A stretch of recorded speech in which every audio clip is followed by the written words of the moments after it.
hanga barbaadee ta'e kaleessa ijoolleen dheengadda wal qabde sunniin osoo gartee ilma Oromoo ta'uu baatte akai qabee wal dhiisu namni ilkee walirraa fixee yookiin ija wal keessa balleessee wal gadhiisa malee wal gadi dhiisu jechuudha. San immoo namni aanjama akeekkachiisa wal kennumaaf wal doorsise malee wanni wal miidhaaf wal qabee yookiin akkas wal godhe tokko illee hin jiru. Amma immoo diinni Oromoodhaa kun gaafa si qabee jedhe immoo akka gartee ija si keessaa baaseetiin gurra sirraa cireetiin namummaa keessaa si baasee jechuudha. Kanaafuyyuu amma dhimma waloo kennaa kanarratti haa hojjannu malee dhimma keessoo kennaa ka gartee walitti bu'iinsi yoo ka jiraatullee taate wanni birallee yoo ka jiraatu taate ammaaf immoo gara magga qabatanii waan jiru guutu akka Oromooti irratti dura hojjetu. Ijoolleen kennallee warra irraa olii gad deemtanii afaan garaagaraatti bantan dhiisaa waan barbaade yoo ta'e keessattuu ijoolleen Arsii warra amma irra deemtaniitiin waa'ee gandummaa biraa hafarsaa jirtan arraba nama arrabsuu hafarsaa jirtan waa'ee kana istoop keessaa dhaabbadha. Arraba nama arrabsina.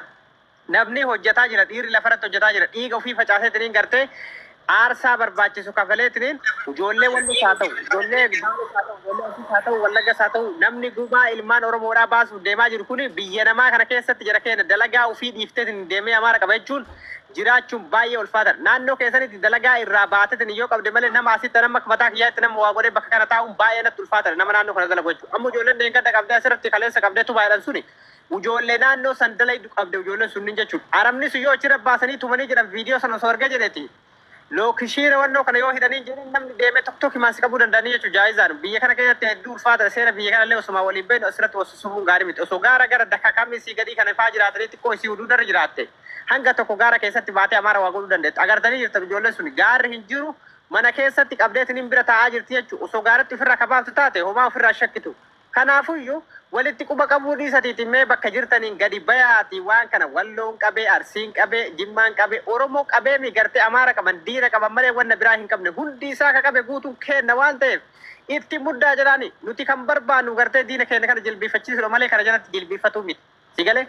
Kanaafuyyuu dhimma sanii tokkummaa irratti dacha'aatii wanni nuti irratti xiyyeeffatu qabnu Amaara qofaa jechuudha. Ijoolleen keenya gola keessatti darramaa jira waan jarri haasofsiisanii viidiyoo jarri gadhiisaa jira argaa artan jechuudha. Guruppii jaraa irratti guruppii keenya irratti garaagarnaan gadhiisanii ijoollee tumanii akka malee godhanii gadhiisatiin jiran. Kanaafuyyuu gocha suukanneessaa kana kan dalagaa jiru uummata Amaaraa fannoo biyya kana keessatti ijaaramee ilmaan Oromoo dararee asii biyyatti hidhachiisu mallaqa ijoollee miskiina irraa guuratee inni haadha miskiina boochisee asii biyyatti fannoo hidhachiisee achitti illee immoo uummata Oromoo kana cabsuudhaaf ganama galgalatti Oromoo fixaa jira jechuun fannoon biyya keessa jiru sanillee. Kanaafuu kanarratti hiriiraatiin ijoollee keenya tokkummaa irra dachaa wal arrabsuu dhiisaa gandummaa keessaa ba'a yeroo nama yeroon gandummaa wal arrabsanii miti ilmi namaa miskiinni baadiyyaa keessa darramaa jira kan shabaka hin qabne waa takka onlaayinii irraa quban qabne gartee gaala jalaa fuudhaniitiin mataa keessa cafaqaa jiran akka buutiitti. Kanaafuu gumaa obboleeyyan keessanii kanarratti xiyyeeffadhaati hanga dandeenyu nullee bakka jiru dhaabbannee aarsaa kafalleetiin waan nu barbaachisamu akka dhiiratitti goona asirratti akka dhiiratitti gabbaanee haa hojjennu asirraa wal fixuu dhiisaa jechuu barbaadetti akkasitti dhufaa yaada keessa. Galatoomi namni carraan argatin as keessa yoo jiraate Saadam natti fakkaata. Saadam yoo carraa qabaatte gabaabinaan. Gabaabsee daqiiqaa takka dubbadhu. Salaamu alaikum. Daqiiqaa takka bicha dubbadhan. Salaamu alaikum. Waalaikum salaam warahmatullahi wabarakatuh. Waalaikum salaam hayyee. Laala wanni jedhe wanni almaan jedhu beetanii kijiba dhiifnee bakka jirruun of eeggattanii qophooftanii jechuudha bakka argitanitti Amaara qabudha. Abbaa fedhaa ta'u Amaara isaanan qabi. Sitti kaloona sitti mijoofnan qabi. Bakka dalagaatirraa xiqqoo sitti mijooftee gaara wayii jiraannaniin ittuu namaan mari'atanii qabadhuuti hidhii garafi.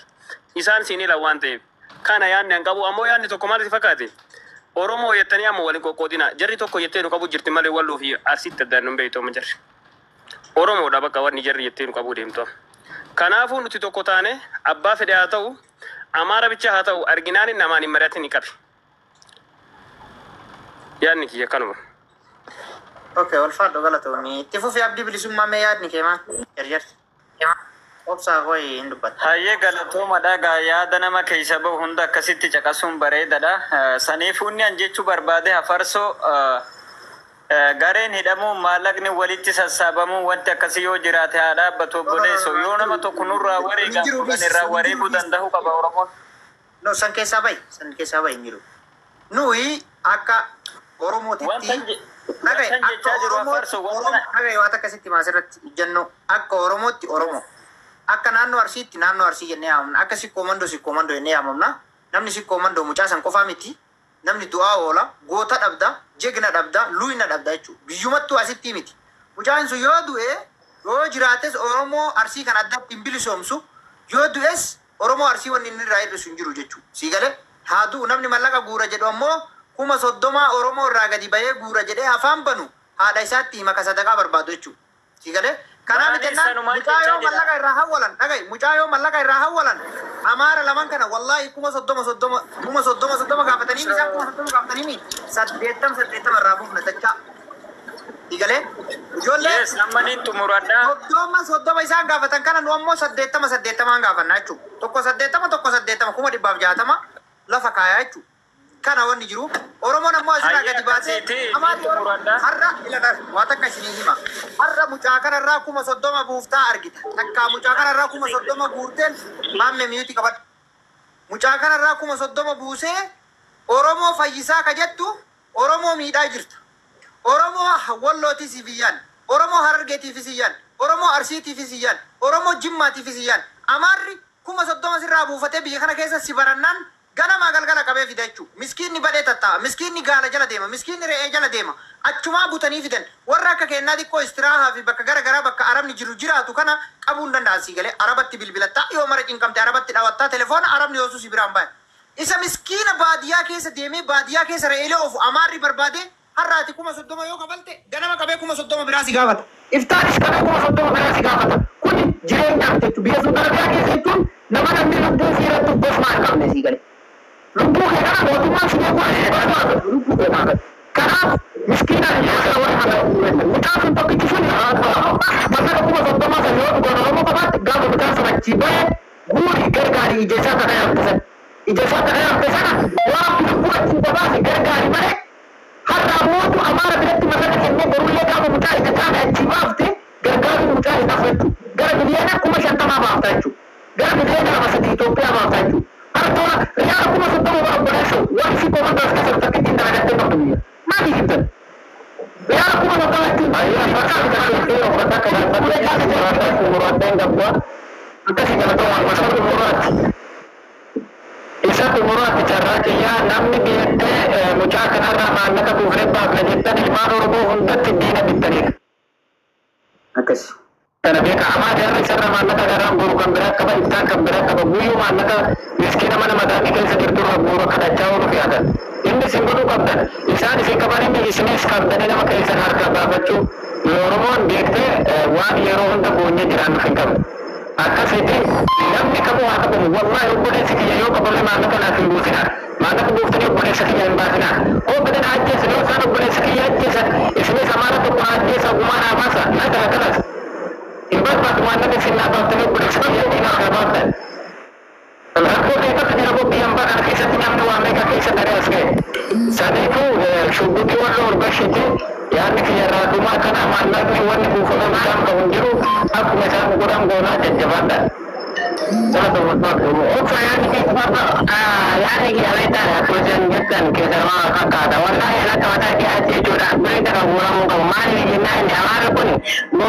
Mana murti balik kena itu warna umat kena cuma orang kan. Ada beri kena orang itu beri orang poli kena beri kena dia sedang urus apa nanti. Urus. Kalau ada mulai tiga orang murti kan nanti karena tadi kan dari kan. Dari kena rumah kita baru tu kan orang mana. Isini kan jangan ada kerja ketika orang kapa. Orang mau pun ada orang koko dia orang koko. Angkat orang ni orang ini jangan koko ini jangan.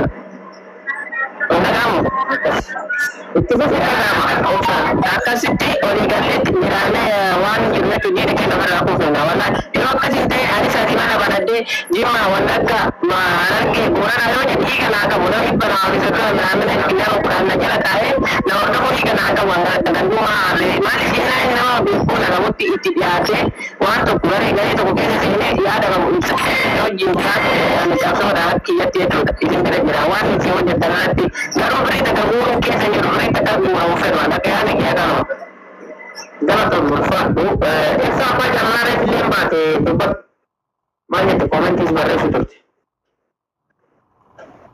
siapa seorang siapa orang tidak mampu orang tidak mampu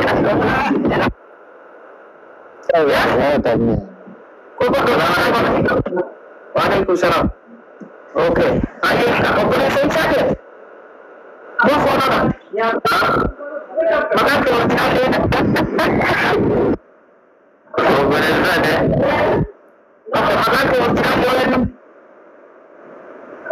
Maqaan eenyu?